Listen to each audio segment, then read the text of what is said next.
السلام عليكم ورحمة الله ومساء الخير على الجميع. لحظات بس لما شوي بقية تقريبا دقيقة أو دقيقتين على 7:30 حتى نكون على موعدنا. ونبدأ بعدين وننتظر البقية.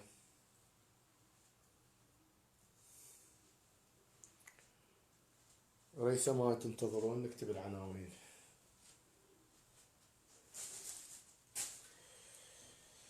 يا الله.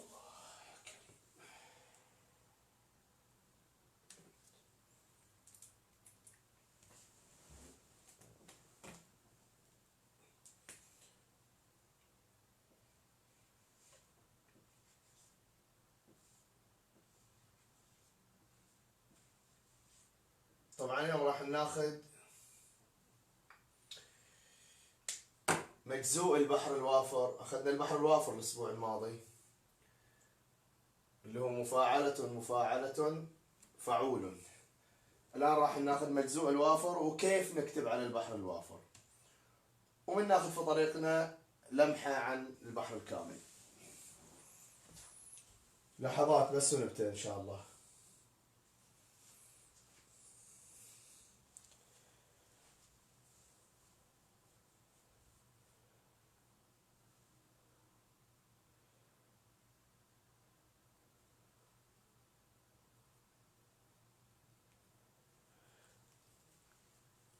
انزين، حتى لا نطيل ولا نضيع الوقت، نستغل الوقت بشكل ممتاز. ناخذ أول شيء لمحة عن البحر الوافر. البحر الوافر قلنا إنه أول حاجة زحافة، يعني التغير الذي يطرأ على التفعيلة يصير من مفاعلة إلى مفاعلة. اللام تكون ساكنة اللي هو الخامس، اللي هي نفسها هذه مفاعلة مفاعيل، نفس هذه مفاعلة. كيف كان تركيب البحر؟ كان تركيب البحر الوافر بهالشكل، كان مفاعلة فعول، والشرط الثاني نفس الشيء، مفاعلة فعول. مضبوط؟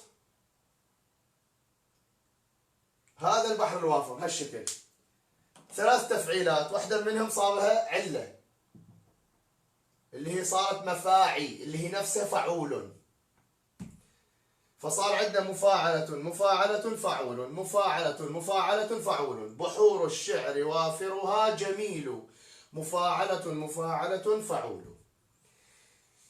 كيف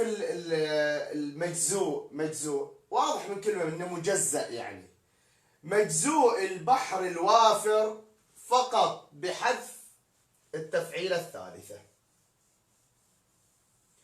فقط بحذف التفعيلة الثالثة، فتبقى عندنا مفاعلة فقط. 4 كانوا 6 وأصبحوا 4. طبعا مفاعلة أيضا تصير مفاعيل، متفقين عليها. زين، خلينا ناخذ مثال ونقطع، وهذا نفسه راح يكون واجب عليكم، اللي هي قصيدة الجواهري، محمد مهدي الجواهري الشاعر العراقي. يقول: لقد أسرى بي الأجل وطول مسيرة ملل. بنقطع شطر شطر. طبعا أنا الآن ما راح أكتب البيت إملائيا، راح أكتب شنو؟ مباشرة راح أكتبه عروضيا، والدروس القادمة أصلا ما راح أكتب كتابة عروضية، مباشرة كتابة رمزية. نكتبها كتابة عروضية نشوف شو تصير. لقد أسرى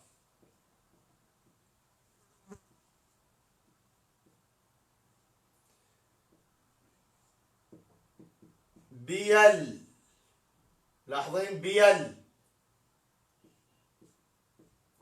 أجل، هي الأجل ضمة بس لأنها في نهاية الشطر خليناها واو. طبعا دي القضية بشرحها، بس خلنا نخلص مجزوء الوافر. وهو البيت الأول مسموح بأنه يكون متحركين اثنينهم، يعني احنا مسموح لنا القافية تكون متحركة اللي في الأخير. يعني مثلا القافية الأخيرة مثلا ظلام، هيام، مرام، سلام، في الأخير مو مشكلة. في البداية ما تصير إلا في البيت الأول، بعدين بشرحها لكم، بس الآن اخذوها مني. هذا لأن البيت الأول. نجي نقطع نشوف. هذا طبعا الحين هذا الشطر الأول انتهى. لقد أسرى بي الأجل، انتهى الشطر الأول. اللام متحرك، القاف متحرك، الدال ساكن، الألف متحرك، السين ساكن، والراء متحرك، وألف المد ساكن. انتهت التفعيلة الأولى اللي هي مفاعيل، اللي هي مفاعلة أصلها. بي الأجل، الباء متحرك، والياء متحرك، واللام ساكن، والألف متحرك، والجيم متحرك، واللام متحرك، والواو ساكن. انتهت التفعيلة الثانية مفاعلة سليمة ما فيها شيء. وضحت؟ لقد أسرى بي الأجل، مفاعيل، مفاعلة، إذا تبغى تاخذها بالموسيقى. هذا الشطر الأول، لقد أسرى بي الأجل. الشطر الثاني،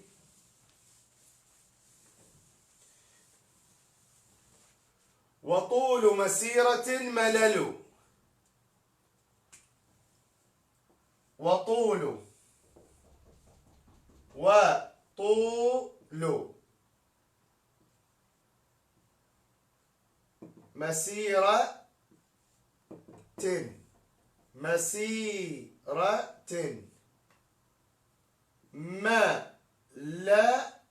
مسيرة، ملل.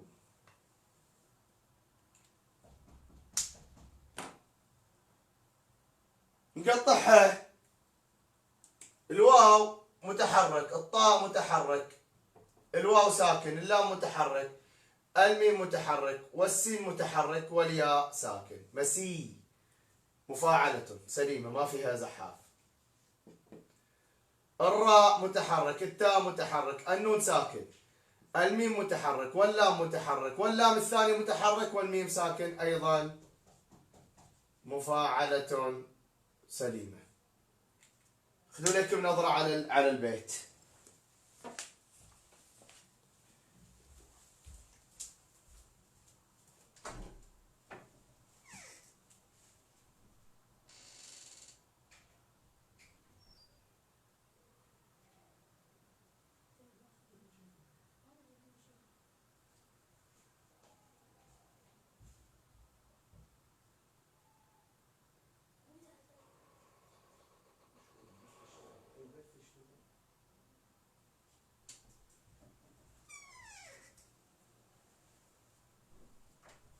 نكمل.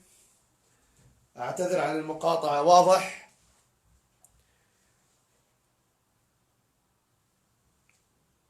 لاحظوا بس تفعيلتين، هذا الشطر كامل طبعا اللي قدامنا الآن. وطول مسيرة ملل، وطول مسيرة من دون غاي مطمع خجل، على أني لأن يلقي غد طول السرى وجل، تمايل خطوه عجلا وعقبى مهل، أو كذا خطلا وعقبى مهله عجل. بعدين يقول هذا طبعا البيت، طبعا دي القصيدة ألقاها الجواهري في آخر أيام حياته في الشارقة الظاهر، أو في أبو ظبي في الإمارات على العموم، فبكى في هذا البيت. يقول أقول وربما قول يدل به ويبتهل، ألا هل ترجع الأحلام ما كحلت به المقل. بكى في هالبيت، ألا هل ترجع الأحلام ما كحلت به المقل، وهل ينجاب عن عيني ليل مطبق أزل، كأن نجومه الأحجار في الشطرنج تنتقل. ألا هل قاطع يصل بما عيت به الرسل، ويا أحبابي الأغلين من قطعوا ومن وصلوا سلاما كله قبل، كأن صميمها شعلوا، هذه كلها من نفس القصيدة. زين، ناخذ بيت ثاني. وطول مسيرة من دون غاية. خلنا نقطع هذا. ألا هل ترجع الأحلام. ألا البيت طبعا كيف كتابته أصلا هالشكل. ألا هل ترجع الأحلام. انتهى. مو الميم في البيت الثاني ما كحلت به المقل. ألا هل ترجع الأحلام ما كحلت به المقل. هذا البيت كامل الحين، وانا متعمد ان كاتب لنا كامل حتى تلاحظوا.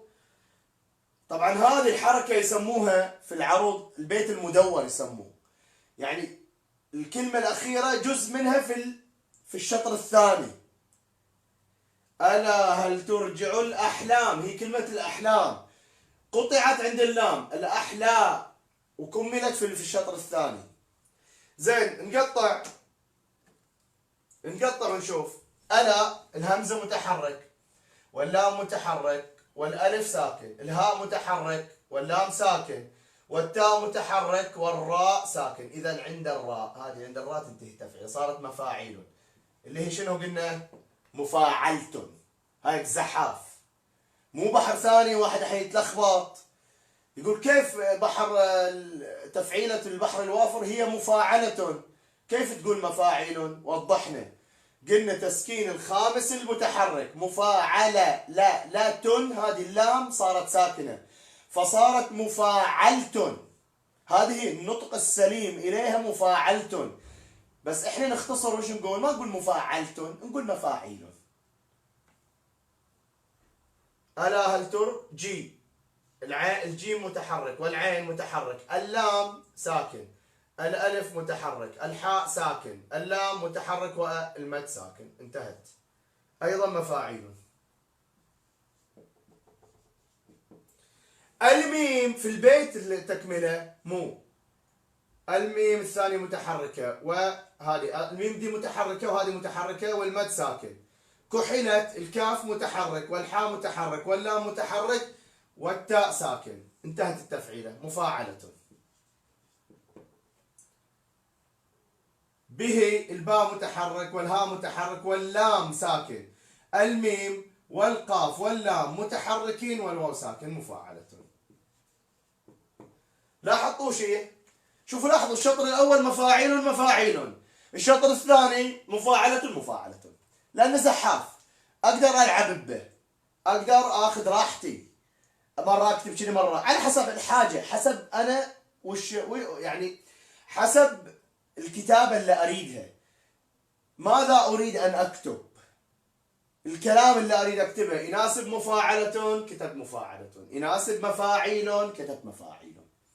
لاحظوا هذا بيت كامل، تفعيلتين في الطرف اليمين وتفعيلتين في الطرف اليسار، في الصدر وفي العجز، في صدر البيت وفي عجز البيت. فهذا هو مجزوء الوافر. الواجب طبعا تقطيع أبيات من قصيدة الجواهري، هذه لقد أسرى بي الأجل. من تكتبوا في الانترنت لقد أسرى بي الأجل ويطلع لكم حتى الفيديو الجواهري هو يلقيها، بس موجودة مكتوبة طبعا، وموجودة في ديوان الجواهري، وموجودة في موقع الجواهري، موجودة في الانترنت على العموم. خذوا لكم نظرة، لأن أنا بنتقل لموضوع آخر اللي هو كيف تكتب على البحر الوافر. فاللي عنده سؤال الآن يسألني، لأن قطعنا بيتين أتوقع كفاية. فاللي عنده سؤال أنا جاي ورا الشاشة.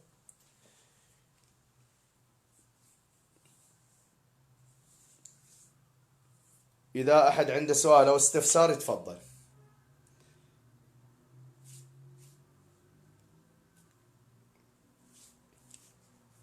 فلو تلاحظوا شوفوا البيت: ألا هل ترجع الأحلى مما كحلت به المقل.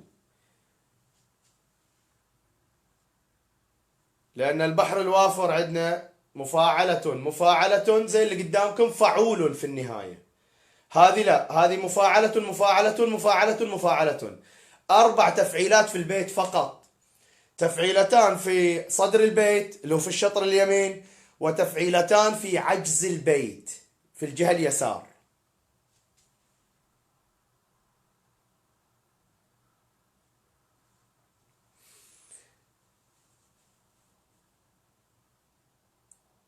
واضح؟ ننتقل للمسألة الثانية.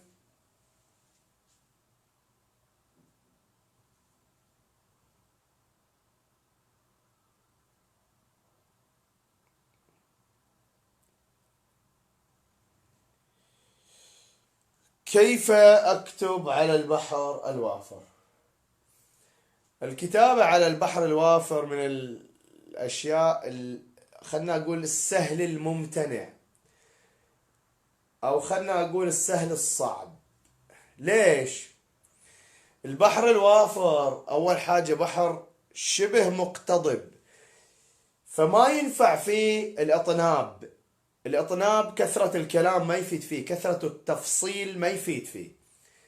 جمالية البحر الوافر في الاختصار، انك تختصر الشيء وتنطلق، هذه جمالية البحر. اما انك تطيل في الوصف في ما تريد، لا. ايجاز. انا يعني بالنسبة لي بحكم تجربتي في البحر الوافر، وايضا بحكم محبتي للبحر الوافر، انا البحر الوافر من البحور اللي احبها كثير، احب البحر الوافر.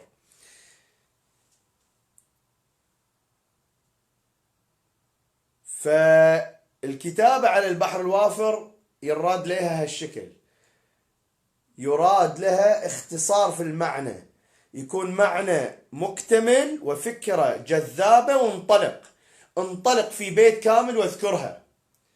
التفاصيل الكثيرة ما تنفع في البحر الوافر كلامي، بعكس البحر الطويل مثلا اللي ان شاء الله راح ناخذه اخر بحر. ولذلك تلاقوا الجاهلين دائما يكتبون على البحر الطويل، اغلب الجاهلين، امرؤ القيس، معلقة امرؤ القيس على البحر الطويل، واظن معلقة الله يلعن الشيطان اللي هي لخولة اطلال ببرقة ثهمدي. عموما فتلاقي في تفصيل، في اخذ، في روقان على قولتهم في البحر الطويل. البحر الوافر لا، يراد له اقتضاب، ويراد له معنى جميل هالشكل، وفكرة جذابة أو فكرة مبتكرة جمالية وتلقيها في البيت. زين، كيف نكتب؟ في طريقتين للكتابة. الطريقة الأولى أنا ما أحبذها، والطريقة الثانية هي الأفضل، ولكن بحكم المبتدئ يمكن يستخدمها، يستطيع. الطريقة الأولى هي طريقة الموسيقى، موسيقى البيت. كيف أعرف موسيقى البيت؟ مثل هذا الحين مجزوء الوافر. لو أنا مثلا أريد أكتب، أتعلم موسيقى البيت: مفاعلة مفاعلة مفاعلة مفاعلة، أتيت إلى مثلا مدارسنا، هالشكل أقعد أموسقها. عن طريق الموسيقى هو الأفضل. إذا ما كان في مجال، في صعوبة في الكتابة، ما تقدر تضبط الموسيقى، الطريقة الثانية. بس الطريقة هذيك الموسيقى: بحور الشعر وافرها جميل، مفاعلة مفاعلة فعول. إذا تمشي على أي بحر، أي قصيدة على البحر الوافر ما تخالف ذي الموسيقى. وزائرتي كأن بها حياء، فليس تزور إلا في الظلام، بذلت لها المطارف والحشايا، فعافتها وباتت في عظامي. ما نفس الموسيقى. تمسك معلقة عمرو بن كلثوم: ألا هبي بصحنك فاصبحين ولا تبقي خمور الأندرين. نفس الموسيقى ما تختلف، تروح وترجع الموسيقى ثابتة. إذا أنت أذنك موسيقية تقدر تضبط الإيقاع الموسيقي للبحر، شيء حلو. ما تقدر، الله يساعدك، تتبع وياي الطريقة الثانية. ولو أن الطريقة الثانية أنا ما أحبذها كثيرا، ولكن لا بأس في البداية، لربما يعني تكون انطلاقة. زين، في البداية لازم أعرف أن أنا عندي خيارين. الخيار الأول مفاعلة، والخيار الثاني مفاعيل. حلوين حلوين. عندنا مفاعلة وزحافها مفاعيل اللي هي مفاعلة. أنا لما أجي أركب لازم الكلمات اللي أنا أجيبها تكون على نفس النسق، وعلى حسب أنا على حسب عاطفتي، على حسب مزاجيتي في الكتابة ذيك اللحظة أنا شنو أريد أكتب. فمثلا لو أنا مثلا أردت أن أكتب على مفاعلة عفوا، أنا قلت لكم طبعا الطريقة هذه أنا ما مقتنع فيها زايد، بس بما أن للمبتدئين ربما تنفع إياهم، ربما أقول ربما بالأصح، إذا منطقة سليمة هي ربما، لأن القرآن يقول ربما يود الذين كفروا لو كانوا. زين، في سورة الحجر. عموما نرجع لموضوعنا.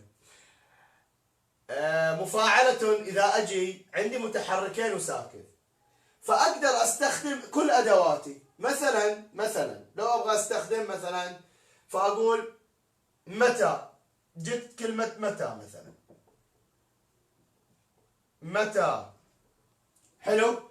إذا عندي شنو؟ وتد مجموع. بقي شنو عندي؟ فاصلة صغرى أو سببين خفيفين. خلنا احنا نقول مثلا انت في بالك جت الكلمة والعبارة اللي فيها فاصلة صغرى. طبعا ملاحظة جدا، مو شرط الكلمة لازم تركب على التفعيلة. يعني أنا عندي مثلا كلمة مو لازم والله الكلمة هذه تركب على التفعيلة 100%.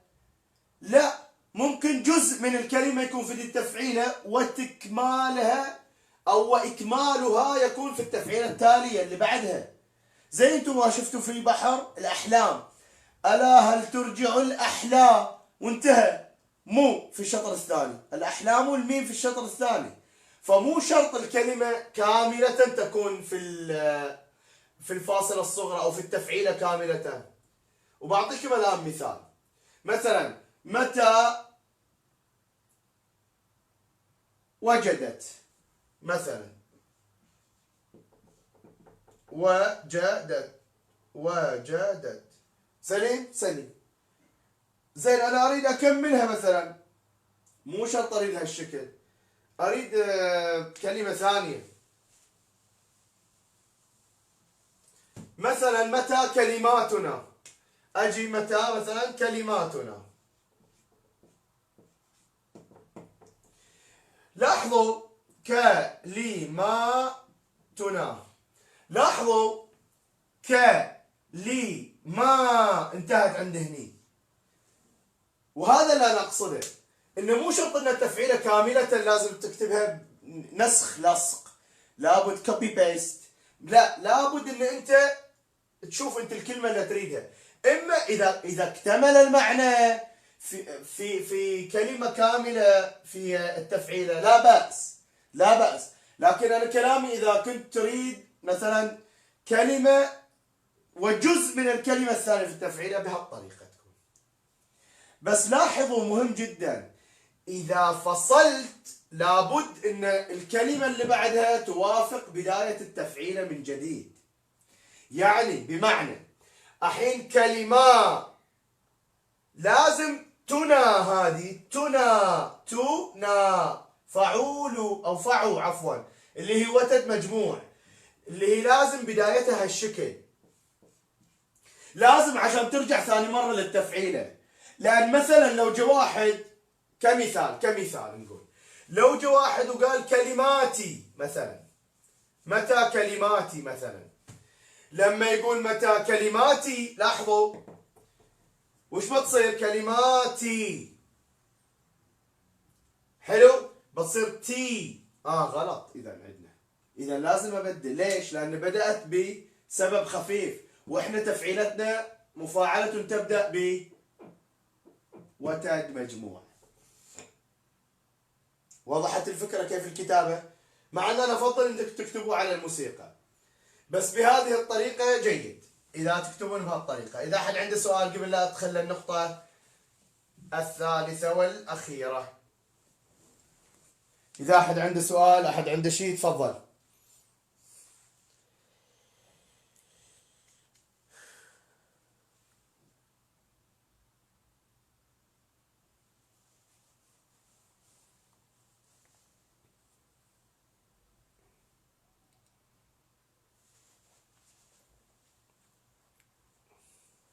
أحد عنده سؤال يتفضل. زين.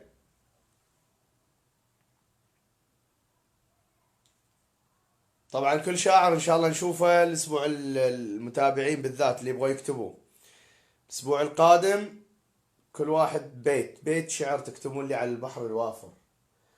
المهتمين يعني بالكتابة، اللي رايدين يكتبوا، مو بس قاعدين يتابعوا، لا يتابعوا ورايدين يتعلموا. واجب عليكم كتابة بيت على البحر الوافر من تأليفكم، ليس مجزوء الوافر وإنما بحر الوافر، اللي هو مفاعلة فعول. والواجب الثاني تقطيع بيت أو بيتين من قصيدة الجواهري، لقد أسرى بي الأجل. زين، نجي للنقطة الأخيرة. اليوم درسنا خفيف، إن شاء الله ما نطيل عليكم. الأسبوع القادم إن شاء الله بيكون شوي أكثر، لأن البحر الكامل من ناخذ، فالبحر الكامل يبغاله شوي كثير الكلام فيه يعني. زين، النقطة الأخيرة خلكم معانا. في البيت الأول، أول بيت في القصيدة العمودية، الشعراء لتوافق البيتين إذا كانت القافية متحركة لا بأس. يعني في البيت الأول خلينا نرقمه برقم واحد. لو جاء شاعر وقال مثلا نهاية البيت دو ضمة، وهني أيضا دو ضمة، لا بأس، لا بأس. إن هني يجي متحرك لا بأس. هني في النهاية كل القصيدة راح تكون دو، كل القصيدة إذا كانت عمودية كلها دو وتماشي للنهاية. بس هني البيت الثاني لازم هني ساكن، هني لازم الحرف ساكن، ما تجيب لي متحرك. وأيضا الثالث لازم تختم بساكن، وأيضا الرابع لازم تختم بساكن، وهكذا. لاحظوا: ألا هبي بصحنك فاصبحينا، البيت الأولي، ولا تبقي خمور الأندرينا، متوافقين. شوف البيت الثاني: مشعشعة كأن الحص فيها مد، اللي هو اعتبرناه سكون، شوف سكنها. إذا ما الماء خالطه سخينا، إذا بلغ الفطام لنا شنو؟ صبي، سكون، تخر له الجبابر ساجدين، ألا لا يجهلا أحد علينا، في مد، إذا سكون، فنجهل فوق جهل الجاهلين. نفس الشيء في قصيدة المتنبي: وزائرتي كأن بها حياء، نون، فليس تزور إلا في الظلام، لأن مو ذا البيت الأول.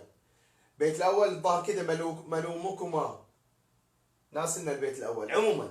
بس لاحظوا: بذلت لها المطارف والحشاء يا مد، إذا سكون.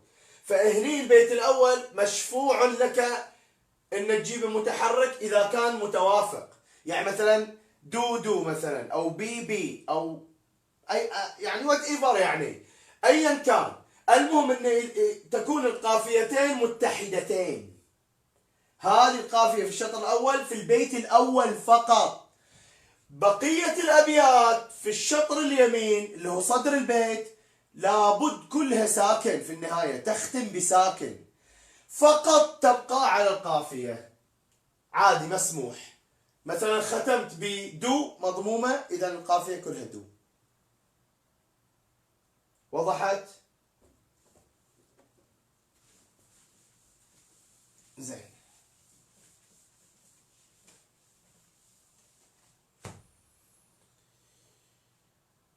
إذا أحد عنده استفسار احنا انتهينا من الدرس. إذا أكو استفسار قبل لا ننهي البث،